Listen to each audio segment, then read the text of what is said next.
దాని మీద వాళ్ళు లీగల్గా వెళ్తే, అంటే నిన్న బాబు గారు కూడా మొన్న మాట్లాడినమాట, లీగల్గా సమస్యలు ఎదురైనా సరే దాన్ని ఎదుర్కొంటాము అంటే ఆ ఉద్దేశమేనా? బేసిక్ గా లీగల్ ప్రాబ్లం అయితే తెలుగుదేశానికి ఏముండదు, ఉండదా? వాళ్ళు చాలా స్ట్రాంగ్ అందులో.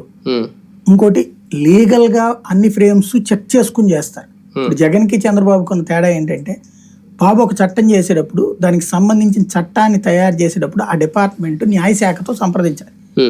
న్యాయశాఖ దాంట్లో సలహాలు ఇస్తుంది, చట్ట ప్రకారం ఇట్లా తేడా రాకుండా ఇట్లాగా పెట్టండి అని చెప్పి.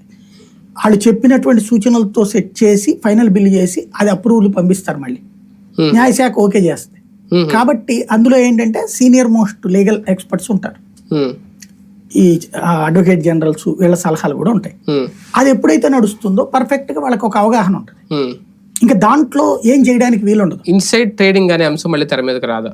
ఇంకేం చేయడానికి ఏం లేదు, అది అయిపోయింది, ముగిసిన అధ్యాయం. అది కూడా అమరావతి మీదన ఇన్సైడ్ ట్రేడింగ్ అనేటువంటి దాన్ని చట్ట ప్రకారం లేదు బేసిక్ గా. ఎందుకు లేదంటే నేను ఇంతకుముందు కూడా చెప్పా కదా, ఇప్పుడు నాకు తెలిసి నేను కొనుక్కున్నా, నాకు చంద్రబాబు గారు జేబులో చెప్పారండి నేను కొన్నానంటానా?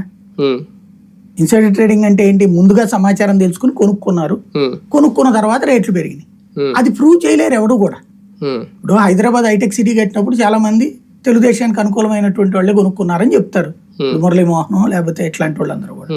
అదే సందర్భంలో దాన్ని ఏం చేశాడు రాజశేఖర రెడ్డి వచ్చి ఎక్స్టెండ్ చేసి 60 ఎకరాలకు 60 కిలోమీటర్లకు అట్లాగా వాళ్ళు కొనుక్కోవడానికి ఏర్పాటు చేశాడు.